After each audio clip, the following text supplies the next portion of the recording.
Before going to Iraq, I wasn't sure what to expect. All I've ever known about Iraq is what I saw in the media. And if you listen to the media, you may never leave your house out of fear. So I wanted to go see it myself, and it isn't what I expected. I didn't expect to see modern businesses. I didn't expect to see women dressing as they pleased. I didn't expect to see the youth to have such a progressive mindset that, to me, gives Iraq the brightest future. What I realized is that Iraq isn't too different from what I call home. Welcome to part 2, Baghdad. Right now we're going to a restaurant on the Tigris River. And what is the name of the restaurant? It's named Al-Khadra, مطعم Al-Khadra. It's mean the green restaurants here in منطقة القريعات place. Awesome. And it's right on the river, and they have a carp. So we will try carp. We call it Masgouf. Masgouf. Masgouf. And he knows everything about Masgouf. Yeah, a little bit. Okay, salam alaikum. Hello. Masgouf is a meal that you'll see pretty much throughout Iraq. Being the national dish of the country, it's hard to walk around any city here without running into a few fish cooking in the streets. So here they have a big tank filled with carp. And they grab it out, and they cook it right on the fire for you. It's amazing.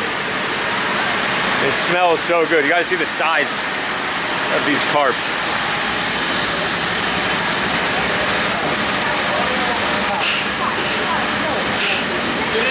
It's like 1,000 degrees outside, and with this fire, it's like 1,000 more degrees.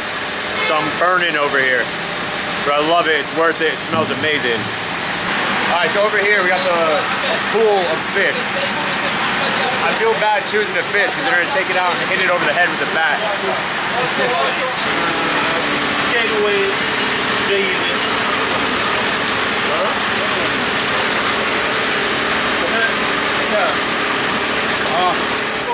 Just as the fish thought it made its final escape, bam! Almost got away. It's like And after a few more bams, I realized today is a very good day to not be a carp.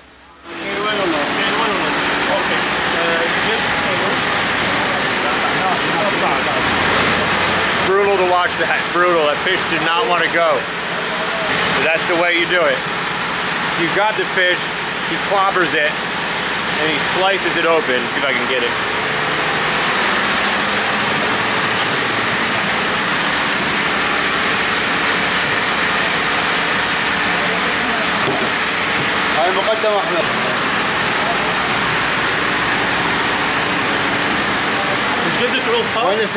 And then just roast it here on the fire next to his friends, as you can see. And they put some like really good sauce on there with like pepper and what goes on the sauce? Do you remember? In this place they just put like lemon and salt and a special kind of the curry, but not that big much, just like little bits for the tasty, and that's it.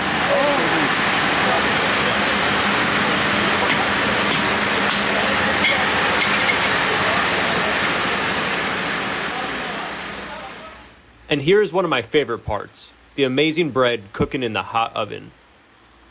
Also, the power in Iraq goes out a lot. So there's constantly really loud generators all over. So that's what you're hearing in the background. After you pick your fish, you get to pick your seat on the Tigris River. After you, brother. That's fine.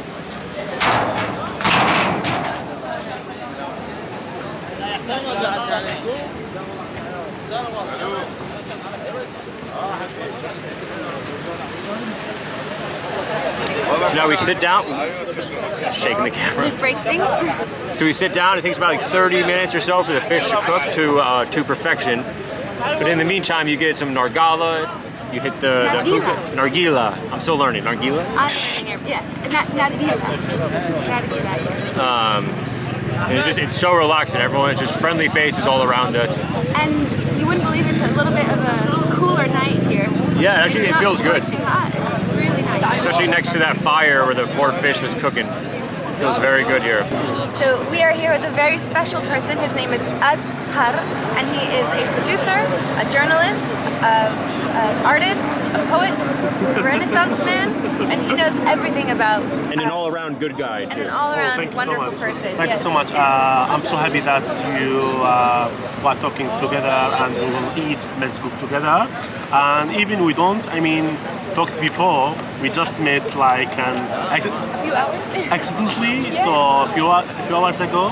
And then we decided to eat Masgouf at night, even at night. But people, enjoy their time, smoking shisha, eating Masgouf, and also driving jet ski. So yeah. It's the place to be right now. Yes. So this is maybe my favorite part. I love the mukabelat, which is the starters. And we have a delicious plate of hummus and pickled cucumbers and cucumbers. It's so good. I love it. And it's a perfect starter for the fish. And the nargila has come in this huge hose, which is crazy. I've never seen anything like it before, but it's amazing. Here on the Tigris River. It's crazy. It blows my mind. Masgouf is a meal of patience. To taste as good as it is, it's not cooked quickly. But with some great nargila and even better company, the once flopping fish arrived. Sorry that you got hit in the head with a bat, fish, but you just taste way too good. So the moment we've all been waiting for, the fish has arrived and it looks amazing, fresh off the grill, and it comes with huge bread. Look at that compared to my head. It looks so good. Take the first bite here.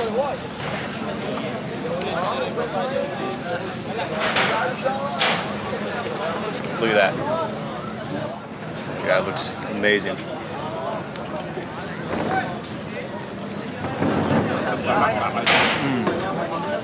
Whatever sauce you put on there, it's so good. And we learned in the middle, there's big bones that are easily taken out, but on the side, it's like tiny bones. See, we have a traditional way how to eat Masgouf. For example, in the south part of Iraq, in marshes, for example, when you eat Masgouf over there with families, it is preferred don't break down the bone. The little Why? bones. Why? You know why? No. It's the preferred, something like a traditional way. It's like the bridge between our friendship, you and I.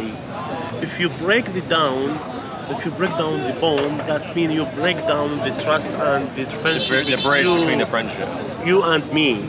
So it's preferred to keep it like this, and then you can just do it like this, and you eat. Okay. But it's like in some places in the south of Iraq. Yeah. In the tribes community, Yeah. they do this. But I see. Not usually. Without a spoon, just by hand.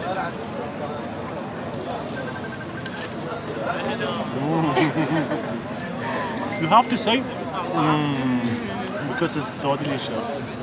My mouth is watering. Okay, so from the side Yeah, from the side. and just with my hand. Look at that. It is up to you from everywhere. What your stomach tell you. What your stomach tell you. Let my stomach guide me. Yeah, go from this side. All right, so you take the bread. Take a nice big chunk of fish, make sure that there's no bones. It's hot. And you take onions, right? That's the traditional way. Yes. So you get some onions. Place it in there. These are the big bones that you find in there, but they come out really easy. Dip it in the amba.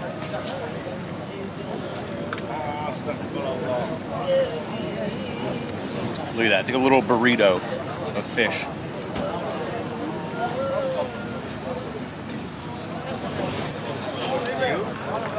So this is where we put the camera down and enjoy the meal now. We'll be back when this is all bones.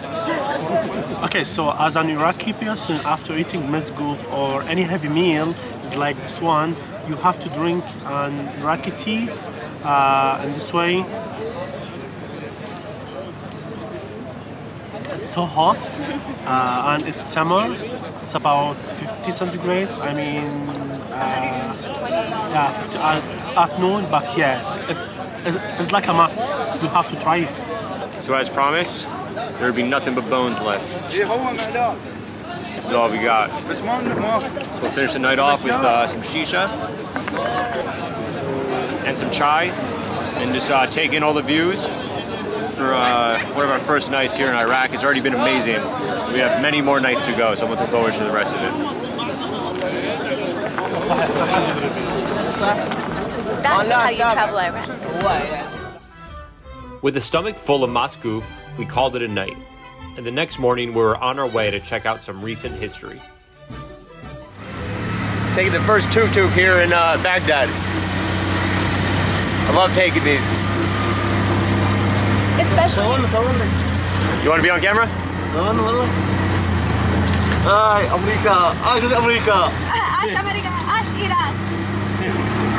He's our very friendly tuk-tuk driver here. Hey, TikTok Shukran, habibi.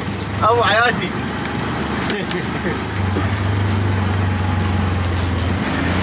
I love communicating to people when we don't speak the same language, but We make the same sounds. yes. أبو تيك صعصيته تعاصيح يا سادة أبو تيك صعصيته. It's nice. You can just communicate through smiling and laughing, and Google Translate kind of helps sometimes, even though the translation kind of gets lost in parts of it, but it's still fun. Everyone's so friendly. So, shukran habibi. أبو حبيبي. Now we're going to Tahrir Square. ساحة تحرير. Tahrir. Tahrir إيه. Square. جماعة تشرين في تحرير مظاهرات. We're not sure what he's saying, but I like to think he's saying, I love you guys very much, and thank you for coming to Iraq. What is your name? هاي معارض. Aro. Aro. إيه ما سيارات بيع سيارات. Iran. إيه هاي سيارات. Oh. تعيش أمريكا. Taking a shortcut.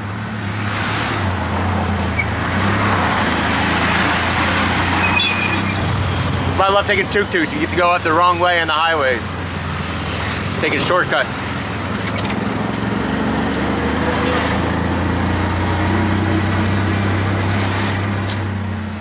We were headed to Tahrir Square, which is Baghdad's biggest and most central square.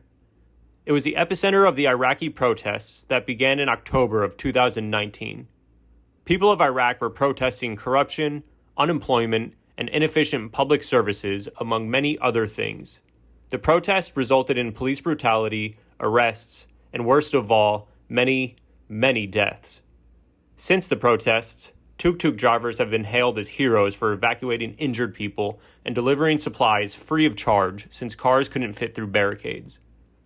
Because of that, they became a target by anti-riot police in violent attacks. Alright, so our tuk-tuk just dropped us off here at Tahrir Square. And when you read about Iraq, you hear that there's always like a shitload of police around, and it's true. Getting here, there was like so many cops around. But, you know, I had my camera in my hand. I wasn't hiding it or anything. I wasn't filming them. But just having the camera in my hand and waving to them, they were nothing but smiles, which is great.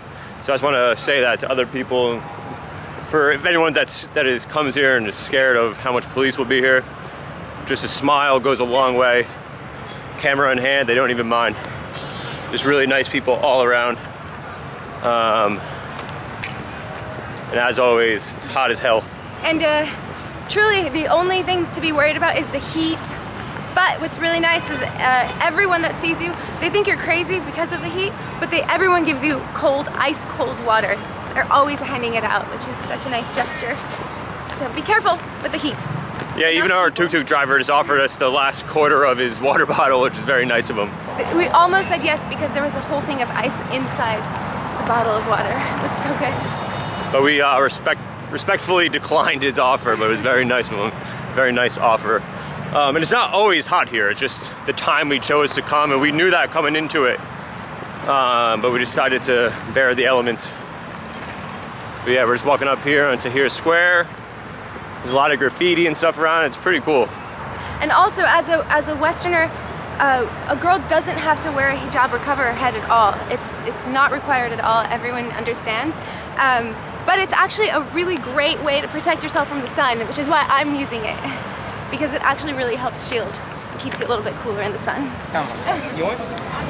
So we just got here to Tahrir Square. We're meeting our friend Maddie, who we met at the coffee shop yesterday. And as always, the hospitality here is amazing. And Maddie was nice enough to bring us a little gift here. A small gift for you. Sorry for the sample. No, I love it. I love it. This for Remember Iraq. So This nice. is my lab coat. Yeah. I was volunteer here in October Revolution, and I was in the medical detachment.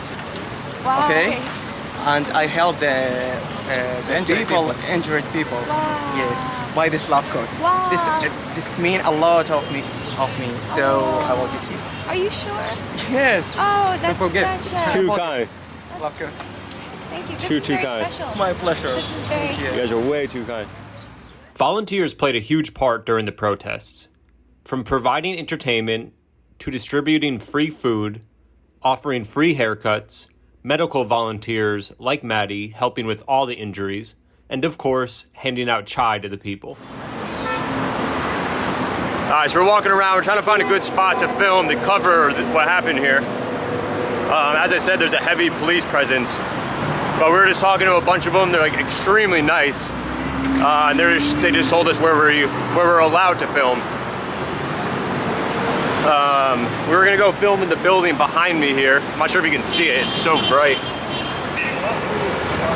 But supposedly there's a militia in there, so it's off limits. The building behind us I wanted to enter is referred to as a Turkish restaurant, or Mount Uhud, and has been abandoned ever since the US invasion in 2003. It was the headquarters for the protests and was rigged with electricity and even contained rooms such as a free library.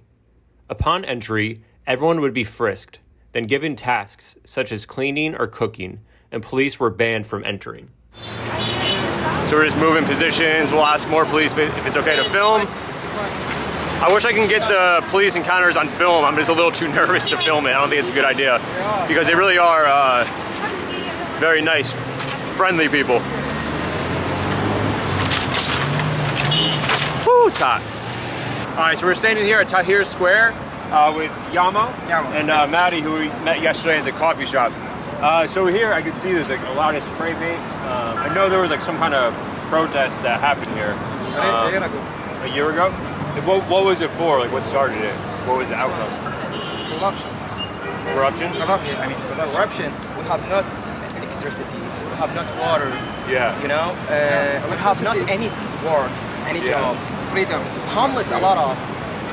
Yeah. Is it similar to what happened in Lebanon? No, Lebanon is don't have a lot of petrol. Iraq is rich. It's have a lot of petrol. Yeah. We should be like Dubai or something like that. Yeah. Very rich, flourishing So we country. have petrol. Why we have homeless? Yeah. Why we don't have any electricity? Yeah. In the summer. So like the higher ups are taking all the petrol, keeping it to themselves, and not spreading the wealth to the people. It's just for them. Yeah, They yeah. sell. They sell. So that's what started the whole protest. Yeah, and you know, really, people get killed for anything they say. Yeah. Say something about someone. Yeah. Okay? Killed. They killed. Okay. You don't know who killed it. Just disappeared. Yes, disappear. Scary. Disappear. No one. It's like smoke. Disappear. Yeah, just boom, gone. No, this is. Were the killings happen here at all? It's like 1,000 people are Yes. dead. 1,000 people? For what? The A injuries, year ago? A year ago. You know, the injuries is like. Yes. 20,000 20,000 injured people. Someone is lost. And now they are eye, getting medications. leg, Wow. It's crazy. I had no idea. I didn't hear about this at The all. people are paralyzed. because the news and television don't appear anything. Yeah. So now, because of that, that's why it's heavily guarded with a lot of the police Yeah. and whatnot They are preventing any demonstration from happening again. Yes. I see. You know, because it was a big deal. Yeah, I'm sure. You know, At least, they replaced the president. They replaced the president. Okay. So some good came out of the protest. The demonstrations, do you think it's starting to help the situation Help? at all? Like, did it help? It's help. Or is it just staying, Now, for now? yeah, but like slowly at least? No, never.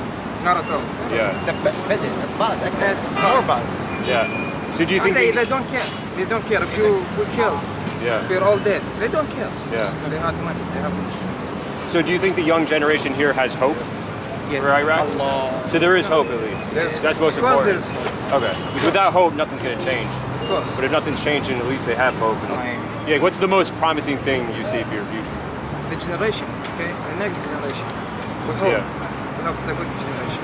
Yeah. It seems like it because at the coffee shop we were at yesterday, I saw so many young people, Yes. hair dyed green, tattoos. I told you we we love the life. Free. Yeah, yeah. Like you guys seem free. Okay. So Yes, of course. I see you guys making a big change here in Iraq. So Yeah, it's social good to see. freedom here is good. Yeah. I mean, it's easy for me as an outsider to say the future looks good, but you guys are the ones living here. But I'm glad to hear that you guys have hope for the future. So for other foreigners that want to come visit Iraq and Baghdad, is it dangerous? No, it's completely safe. You know, they can visit us anytime. Okay? It's safe. Believe There's me. a lot of entertainment. Believe me, it's safe. No, we have big hearts. Yeah. We Yeah. love people to come to us Yeah. from other countries. Yeah. Very much. We love it. Yeah. That's good. That's It's great. a pleasure, you know. We're meeting you now. Yeah. Yeah. Exactly. Are you tourist? Yes. From where? USA. As we were finishing up, we happened to see other foreigners checking out the square. I didn't want you to disturb. I watched No, the no, story you're fine. You're because- fine. Because we didn't see other tourists here. Yeah, you're the first ones I've seen. For us too. And we were like curious, is he tourist or is he from here? So we just wanted to ask. So, to our great pleasure, we just found two tourists, two women tourists that are joining us here. So, could you introduce yourself? I'm Larissa, Romanian from Austria. I'm Anka, I'm from Romania and I live in Austria and I like Iraq. Yes. Do you feel safe? Yes. We feel safe, we knew what we do before we came here. And No, will- to be honest, we feel very safe here. The people are really, really nice. It's just like to know the places where to dress properly and it's okay. Yeah, I mean, and in to Baghdad, have- I feel like this okay. In other places, I know I have to be more dressed. So we checked up the places and everything is And I good. think you don't need agency to come here. No. The visa on arrival. Yes. And with local people you can visit everything or you with the want. police if they don't allow you. Yeah, police or with the local people. Yeah, exactly. So for other tourists that want to go to Iraq, would you recommend it? Yes, especially If you like historical history, places. the religious All these- sites, yeah, I all would these really places. recommend to come and see. Because it's the cradle of civilization. I don't know if I pronounce it properly, but Yeah, so it's we really nice to recommend come it. here. Yeah, welcome to Baghdad. Welcome to Iraq. Yes. Thank you so much. As I said in the beginning, Iraq isn't too different from what I call home. Iraq is filled with people trying to make the best lives for themselves and their families, even if they have to fight for it. And just like the carp, the Iraqis have had glimpses of freedom, but it always ends up the same way. But judging from all the young people I've met along my trip, I can see this changing. Iraq can be a symbol of peace. Time will tell how quickly, but it can happen. Inshallah.